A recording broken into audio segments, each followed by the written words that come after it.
UPSC के सभी दोस्तों को जय हिंद, नमस्कार। कम टू हिस्ट्री में आप सबका एक बार फिर से स्वागत है। हम देख रहे थे विजन आईएएस पीटी 2023 भारतीय राज्य व्यवस्था एवं संविधान, जिसमें रेफरेंस आप देख चुके हैं पहले पेज पर। तो अब तक हम 50 प्रश्न देख चुके थे। आइए हम देखते हैं 51 नंबर का प्रश्न है, जिसमें निम्नलिखित कथनों पर विचार कीजिए। कथन 1, संविधान में संशोधन राष्ट्रपति की पूर्व अनुमति से ही आरंभ किया जा सकता है। कथन 2, सभी संविधान संशोधन विधेयकों को प्रत्येक सदन में साधारण बहुमत से पारित किया जाना आवश्यक है। उपयुक्त कथनों में से कौन सा सही है? ए ऑप्शन केवल 1, बी ऑप्शन केवल 2, सी ऑप्शन 1 और 2 दोनों, डी ऑप्शन ना ही 1 ना ही 2। तो इसमें हम देख सकते हैं कि कौन सा कथन सही है, कौन सा गलत है। तो इसमें हमारे दोनों कथन गलत हो जाते हैं, तो इसमें डी ऑप्शन सही हो जाएगा। अगला देखते हैं 52 नंबर का प्रश्न है हमारा। संविधान की प्रस्तावना के संदर्भ में निम्नलिखित कथनों पर विचार कीजिए। कथन 1, प्रस्तावना में यह कहा गया है कि संविधान भारत की संविधान से अपना प्राधिकार प्राप्त करता है। कथन 2, भारतीय संविधान प्रस्तावना से आरंभ होने वाला विश्व का पहला संविधान था। तीसरा कथन है, प्रस्तावना संविधान का वह भाग है जो संविधान की व्याख्या में स्पष्टता प्रदान करती है। उपयुक्त कथनों में से कौन सा सही है? ए केवल 1 और 2, बी केवल 2, सी केवल 2 और 3, डी 1, 2 और 3। तो इसमें हम देखते हैं कि पहला कथन गलत हो जाएगा, ऐसा नहीं है। और जो दूसरा कथन है, कई देशों के संविधान की शुरुआत जो है प्रस्तावना से हुई है, तो इसमें हमारा डी ऑप्शन सही हो जाएगा। तो इस प्रकार से हमारा इसमें सही होगा बी ऑप्शन। 53 नंबर का प्रश्न है, यदि भारत का राष्ट्रपति संविधान के अनुच्छेद 359 के तहत प्रदान की गई अपनी शक्ति का प्रयोग करता है तो ए, राष्ट्रपति किसी भी राज्य के लिए अध्यादेश की उद्घोषणा कर सकता है। बी, उच्च न्यायालयों की शक्ति को उच्चतम न्यायालय द्वारा अवशोषित कर लिया जाता है।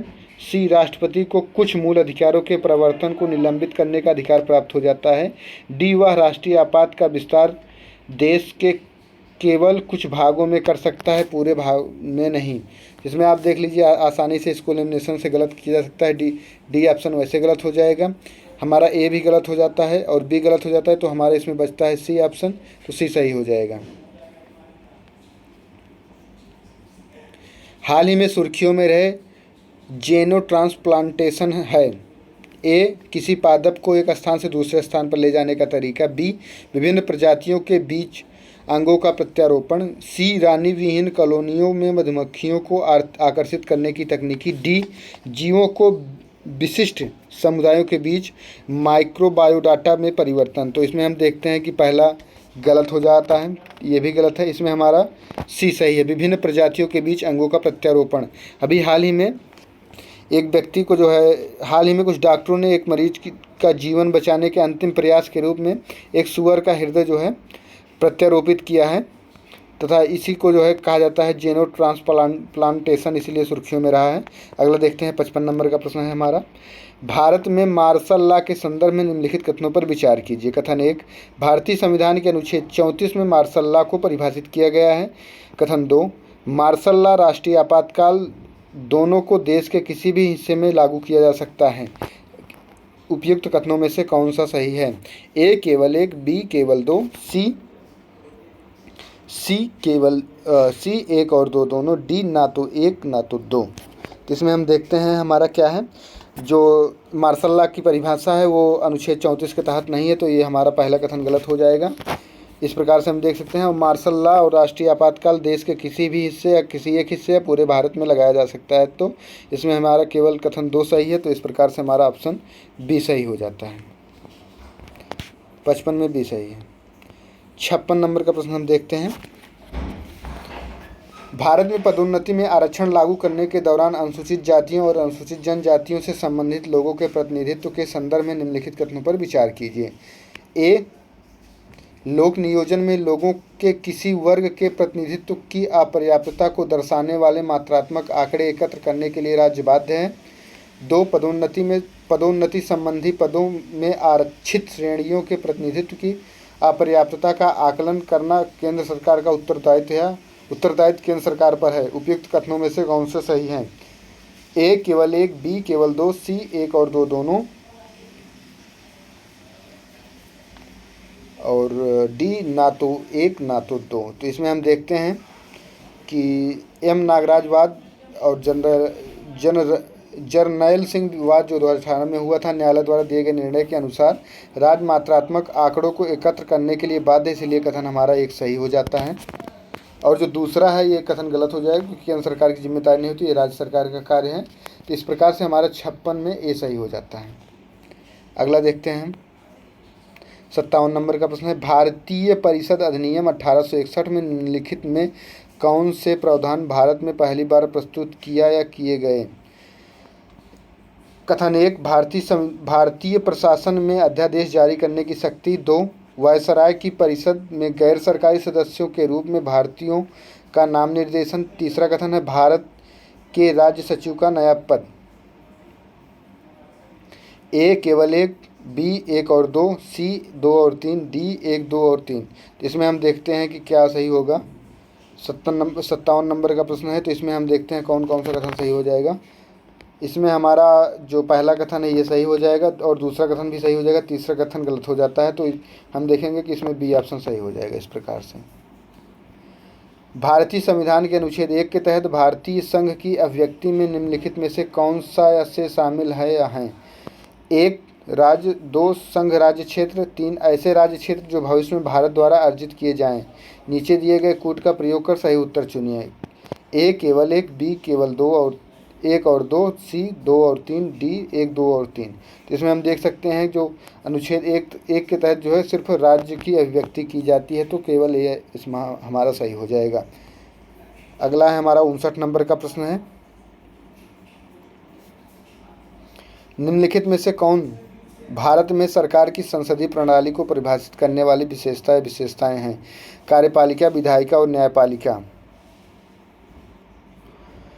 के मध्य शक्तियों का सुस्पष्ट पृथक्करण। कार्यपालिका का विधायिका के प्रति उत्तरदायी होना। केंद्र और राज्यों के मध्य शक्तियों का विभाजन। नीचे दिए गए कूट का प्रयोग कर सही उत्तर चुनिए। केवल 1 और 2, बी ऑप्शन केवल 2, 1 और 3, सी ऑप्शन केवल 2, डी ऑप्शन केवल 2 और 3। तो इसमें हमारा पहला देखते हैं, ये जो है केंद्र सरकार की संसदीय प्रणाली को परिभाषित करने की विशेषता के रूप में नहीं है, तो हमारा पहला कथन गलत हो जाता है। और देखते हैं दूसरा, कार्यपालिका का विधायिका के प्रति उत्तरदायी होना, ये जो है स्पष्ट परिभाषित करता है। तीसरा जो है गलत हो जाता है। तो इस प्रकार से हमारे इसमें ऑप्शन सी सही हो जाएगा। 59 नंबर के प्रश्न में हमारा सी ऑप्शन सही हो जाएगा।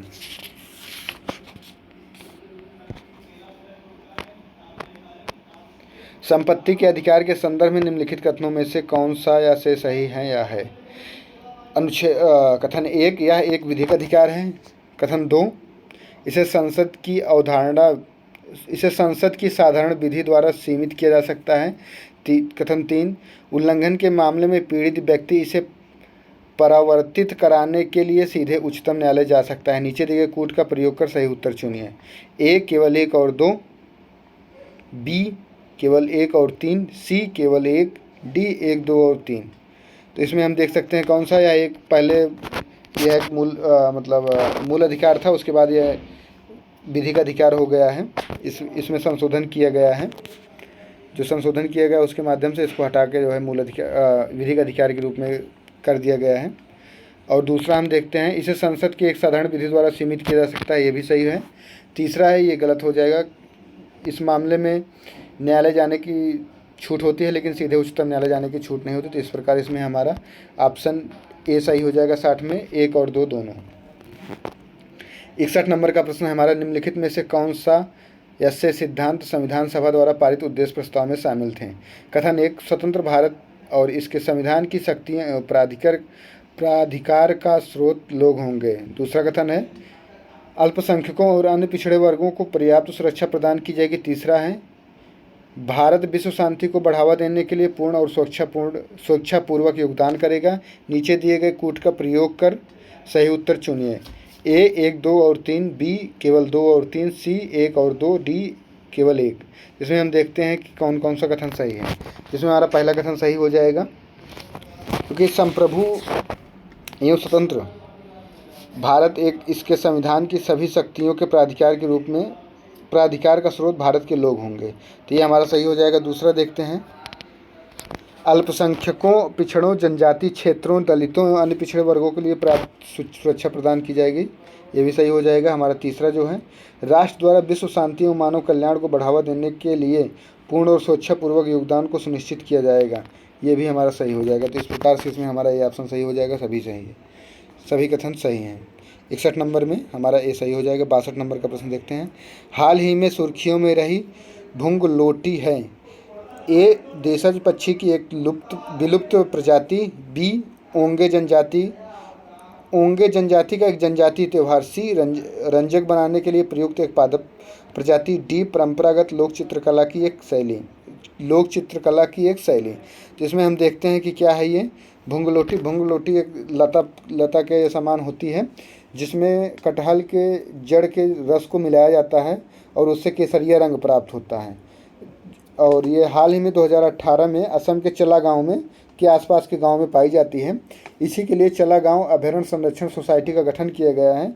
और जो केसरिया रंग होता है ये बौद्ध भिक्षुओं के कपड़ों को रंगने के लिए प्रयोग की जाती थी। इस प्रकार इसमें डी ऑप्शन सही हो जाएगा 62 नंबर प्रश्न में। हम आगे देखते हैं, अपना 63 नंबर का प्रश्न है।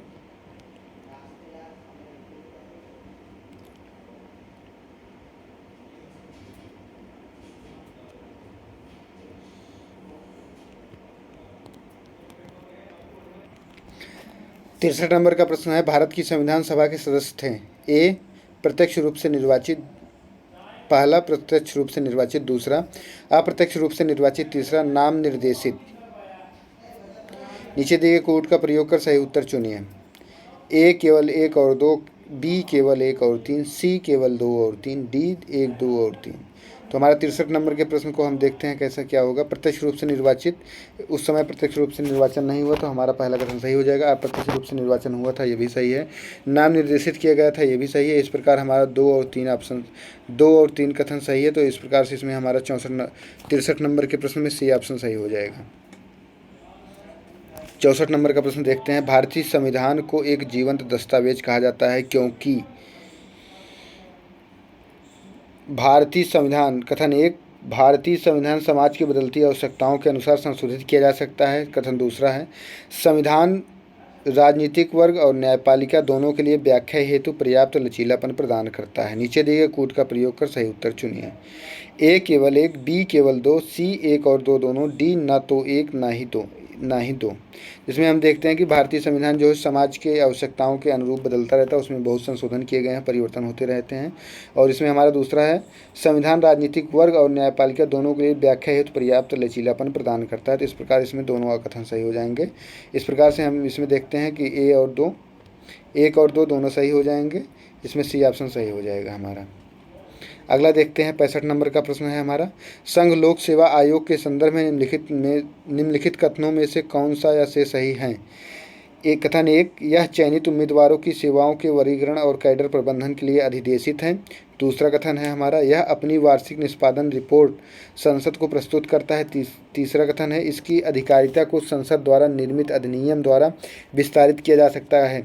नीचे दिए गए कूट का प्रयोग कर सही उत्तर चुनिए। कथन 1, ए केवल 1 और 2, बी 2 और 3, सी केवल 3, डी उपयुक्त में से कोई नहीं।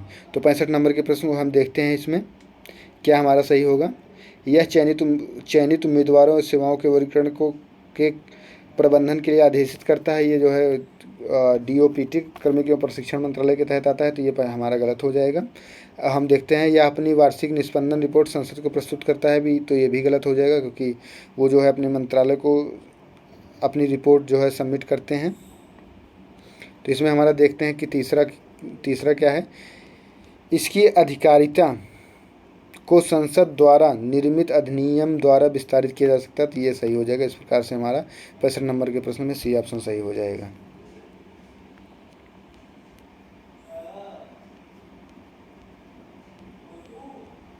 संविधान की प्रस्तावना के अनुसार जैसा कि संविधान सभा द्वारा अंगीकृत किया गया था, निम्नलिखित में से कौन सा विशेषणों का प्रयोग भारतीय गणराज्य को परिभाषित करने के लिए किया गया था। 1 समाजवादी, 2 संप्रभु, 3 पंथनिरपेक्ष, 4 लोकतांत्रिक। नीचे दिए कोड का प्रयोग कर सही उत्तर चुनिए। ए केवल 1, 2, 3, बी केवल 2 और 4, सी केवल 1 और 4, डी डी 1, 2, 3 और 4। तो हम इसमें देखते हैं कि जो हमारा जो दो शब्द हैं समाजवादी और पंथ निरपेक्ष, बाद में वो 42वें संविधान संशोधन 1976 में जोड़ा गया, शामिल किया गया। तो इस प्रकार से ये दोनों गलत हो जाएगा, हमारा समाजवादी और पंथ निरपेक्ष गलत हो जाएगा। तो दो ही हमारा सही होगा, संप्रभु और लोकतांत्रिक। तो हम देखते हैं कि इसमें 2 और 4 है, तो इसमें बी ऑप्शन में है, हमारा बी ऑप्शन सही हो जाएगा। 67 नंबर का प्रश्न है हमारा, संयुक्त राज्य लोक सेवा आयोग के संदर्भ में निम्नलिखित कथनों पर विचार कीजिए। पहला कथन है, इसे राष्ट्रपति द्वारा संबंधित राज्य विधानसभाओं के अनुरोध पर गठित किया जा सकता है। दूसरा कथन है, इसके सदस्य 6 वर्ष की अवधि के लिए या 62 वर्ष की आयु प्राप्त करने तक जो भी पहले हो पद धारण करते हैं, यह अपना वार्षिक प्रतिवेदन राष्ट्रपति को प्रस्तुत करता है। उपयुक्त कथनों में से कौन सही नहीं है?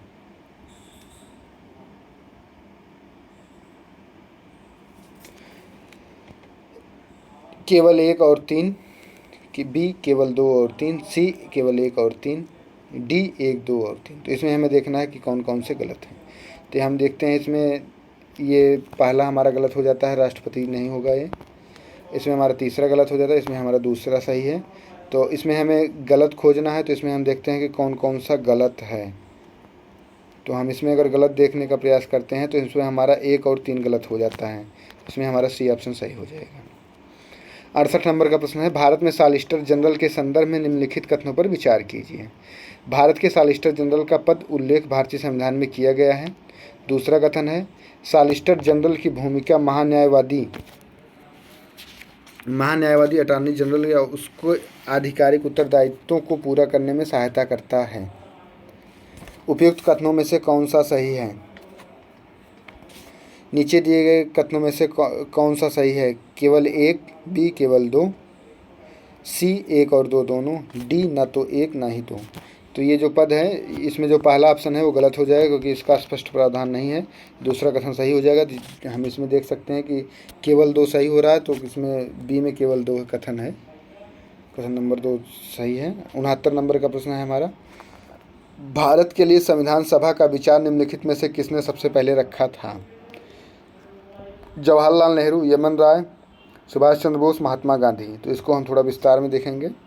इसमें अगर हम विकल्प की बात करें तो हमारा इसमें यमन राय सही हो जाएगा, लेकिन इसको हम थोड़ा विस्तार से देखते हैं।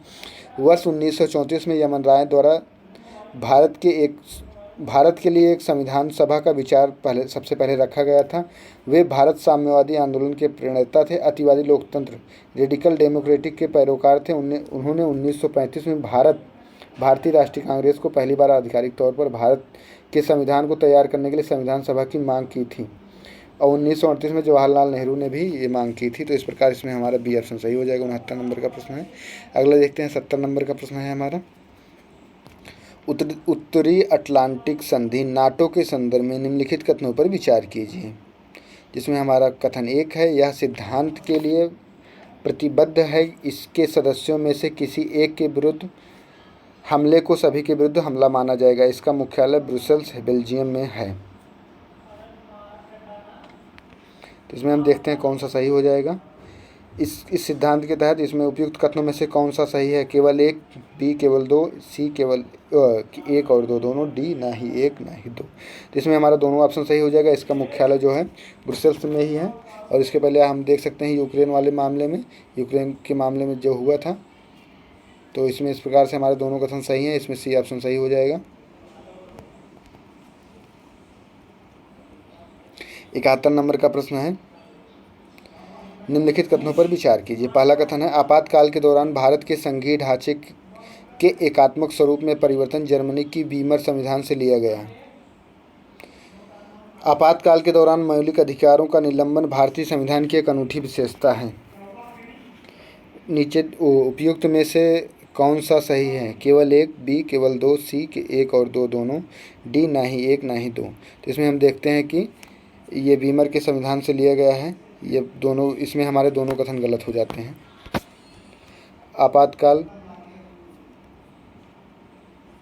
आपातकाल के दौरान भारत के संघीय ढांचे का एकात्मक स्वरूप में परिवर्तन जर्मनी के वीमर संविधान से नहीं लिया गया है। बल्कि जो जर्मनी के वीमर के संविधान से लिया गया है वो आपातकाल के दौरान मौलिक अधिकारों के निलंबन की विशेषता जर्मनी के वीमर संविधान से ली गई है। इसलिए भारत के संविधान की अनूठी विशेषता नहीं है। तो हमारा इसमें इस प्रकार से देखते हैं, पहला कथन गलत हो जाएगा और दूसरा कथन दोनों गलत हो जाएगा। तो इसमें हमारा डी ऑप्शन सही हो जाएगा, ना ही 1 ना ही 2, डी ऑप्शन सही हो जाता है। अगला देखते हैं हम 70 के बाद 71 के बाद 72 नंबर का प्रश्न देखते हैं। राज्यों को पुनर्गठित करने की संसद की शक्ति के संदर्भ में निम्नलिखित कथनों पर ही विचार कीजिए। कथन 1, इस प्रकार के परिवर्तनों पर विचार करने वाला कोई भी विधेयक राष्ट्रपति की पूर्व सिफारिश से ही संसद में पेश किया जा सकता है।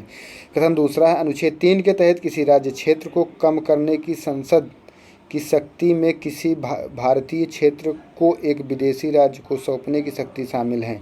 तीसरा है, राज्यों के पुनर्गठन के उद्देश्य से संबंधित कोई भी विधेयक संसद में विशेष बहुमत से पारित किया जाता है। उपयुक्त कथनों में से कौन सा ऐसे सही है?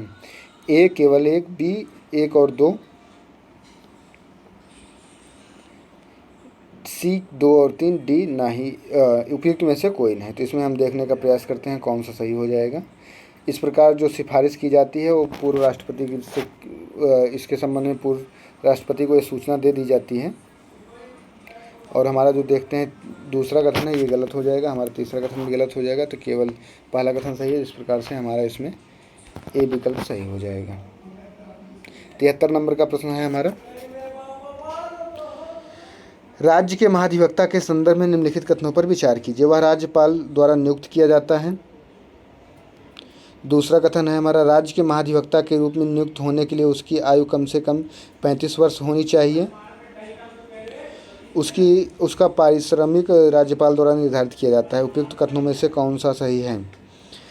ए केवल 1 और 2, बी केवल 2 और 3, सी 1 और 3, डी 1 2 3। तो इसमें हम देखते हैं कि जो पहला है वो सही हो जाता है, वह राज्यपाल द्वारा नियुक्त किया जाता है। तो इसके लिए अगर हम एज ग्रुप की बात करें तो इस प्रकार की कोई भी एज ग्रुप की बात नहीं की गई है इसमें। ये होता है कि जो भी 10 वर्ष तक हाई कोर्ट में या किसी उच्च न्यायालय में अधिवक्ता का कार्य कर चुका हो या न्यायाधीश बनने की योग्यता रखता हो उसे चुना जाता है और उसका पारिश्रमिक फिक्स नहीं होता और राज्यपाल द्वारा निर्धारित किया जाता है। तो इस प्रकार इसमें हमारा 1 और 3 सही होगा। तो हमारा 73 नंबर का जो प्रश्न है उसमें सी सही हो जा रहा है, 1 और 3, केवल 1 और 3। तो 74 नंबर का प्रश्न देखते हैं, निम्नलिखित में से कौन सी रिट निजी व्यक्ति के साथ सार्वजनिक प्राधिकरण के विरुद्ध भी जारी की जा सकती है? तो 74 नंबर का हमारा प्रश्न है, देखते हैं इसमें क्या है। ए बंदी प्रत्यक्षीकरण, 1 बंदी प्रत्यक्षीकरण, 2 परमादेश, 3 प्रतिषेध, नीचे दिए गए कोड का प्रयोग कर सही उत्तर चुनें। ए केवल 1, बी केवल 2, सी 1 और 3, डी 2 और 3। तो इसमें हम देखते हैं कि कौन सा है। जो बंदी प्रत्यक्षीकरण है वो सार्वजनिक प्राधिकरण और निजी व्यक्तियों दोनों के विरुद्ध जारी की जा सकती है। अगला देखते हैं हम 75 नंबर का प्रश्न है, भारतीय संविधान के अनुच्छेद 33 के संदर्भ में निम्नलिखित कथनों पर विचार कीजिए। कथन 1, अनुच्छेद 33 के तहत विधि निर्माण की शक्ति केवल संसद को प्रदान की गई है, न कि राज्य विधानसभाओं को। अनुच्छेद 33 के तहत निर्मित विधियों को किसी मूल अधिकार के उल्लंघन के आधार पर किसी भी न्यायालय में चुनौती नहीं दी जा सकती है। कथन 3, अनुच्छेद 33 के तहत निर्मित विधियां केवल युद्धक कर्मियों और सशस्त्र बलों के अधिकारियों को सम्मिलित करती हैं। तो इस प्रकार हम देखते हैं इसमें कथन को देखेंगे। उपयुक्त कथनों में से कौन सा सही है? ए केवल 1 और 2, बी केवल 2 और 3, सी केवल 1 और 3, डी 1 2 और 3। तो हम देखते हैं इसमें हमारा जो पहला कथन है, पहला कथन हम देखते हैं सबसे पहले, अनुच्छेद 33 के तहत विधि निर्माण शक्ति केवल संसद को प्रदान की गई, न कि राज्य विधानसभाओं को। ये सेंट्रल का मामला है तो ये सही हो जाएगा हमारा। दूसरा हम देखते हैं संविधान के अनुच्छेद 33 के तहत निर्मित विधियों को किसी मूल अधिकार के उल्लंघन पर किसी भी न्यायालय में चुनौती नहीं दी जा सकती है, क्योंकि ये डिफेंस से संबंधित रहता है। और जो तीसरा है, अनुच्छेद 33 के तहत निर्मित विधियाँ केवल युद्धक कर्मियों और सशस्त्र अधिकारियों को सम्मिलित करती हैं। ये इसमें गलत हो जाएगा, क्योंकि जो अन्य कर्मचारी होते हैं उसमें नाऊ और कुक ये सब आते हैं, तो उन सब की वजह से ऑप्शन गलत हो जाएगा। तो इसमें हमारा अगर हम देखते हैं 75 नंबर में 1 और 2 दोनों कथन सही हो जाएंगे। 1 और 2 दोनों कथन सही हो जाएंगे। तो हम देखते हैं इसमें ऑप्शन ए जो है, ऑप्शन ए में 1 और 2 दोनों कथनों को दिया गया है, तो इस प्रकार से सही हो जाएगा। तो इसी प्रकार के वीडियो को देखने के लिए चैनल को लाइक करें, शेयर करें, सब्सक्राइब करें। हम इस लगातार सभी टेस्ट सीरीज को सॉल्व कराएंगे और करंट अफेयर को भी कवर करेंगे।